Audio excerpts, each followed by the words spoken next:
December মাসের ১২ তারিখে গুলিবিদ্ধ হন এক জুলাই যোদ্ধা।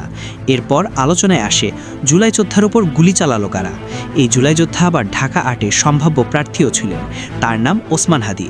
গত ২ মাস সোশ্যাল মিডিয়ায় আলোচিত একটি নাম। কে এই ওসমান হাদি? কেন জুলাই আন্দোলনে ১৪০০ শহীদের বিপরীতে একজন হাদি এত শক্তিশালী হয়ে উঠল? আগামী ২৪ ঘন্টায় অ্যাকশন দেখবো, অ্যাকশন।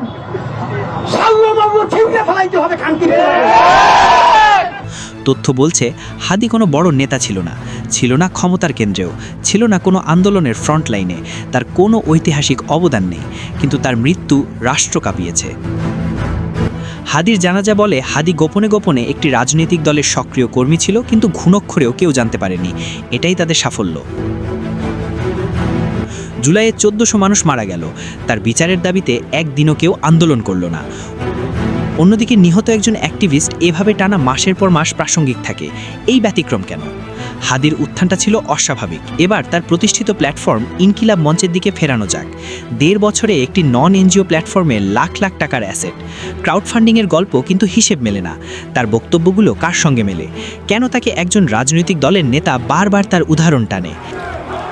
ইনকিলাব মঞ্চের স্লোগান, কর্মসূচি, অবস্থান সবই সেই রাজনৈতিক লাইনের কাছাকাছি।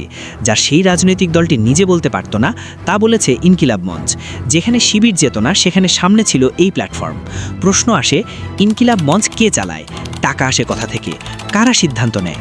হাদির হত্যাকাণ্ডে পাওয়া যায় ২১৮ কোটি টাকার চেক। জুলাই আন্দোলনের একজন সাধারণ কর্মীর জন্য এত বড় অঙ্ক, এই অঙ্ক রাজনীতির না, এটা অপারেশনের অঙ্ক। এই খুনে কার ক্ষতি হলো আর কার লাভ? হাদির মৃত্যুর পর তার পরিবার টাকা নেয়, চাকরি নেয়, ক্ষমতার কাছাকাছি যায়, তবুও রাজপথে বলা হয় বিচার চাই। ১৪০০ শহীদের পরিবার এমন সুযোগ পায়নি। হাদির বিচারের দাবিতে যমুনায় যে দৃশ্য বারবার ঘটছে তা হঠাৎ নয়, এটা ছিল পরীক্ষা। নিরাপত্তা বলয় কত দূর ভাঙা যায় সেটা মাপা। এরপর ন্যারেটিভ ছড়ানো হবে, প্রমাণ ছাড়াই, মিমে, রিলে, নিউ মিডিয়ায়। প্রশ্নটা তাই হাদিকে ঘিরে নয়, প্রশ্নটা ক্ষমতা, ন্যারেটিভ আর ভবিষ্যৎ রাজনীতিকে ঘিরে। কে এই হাদি আর কেন তাকে এত বড় করা হলো? এই প্রশ্ন করাটাই আজ সবচেয়ে ঝুঁকিপূর্ণ কাজ।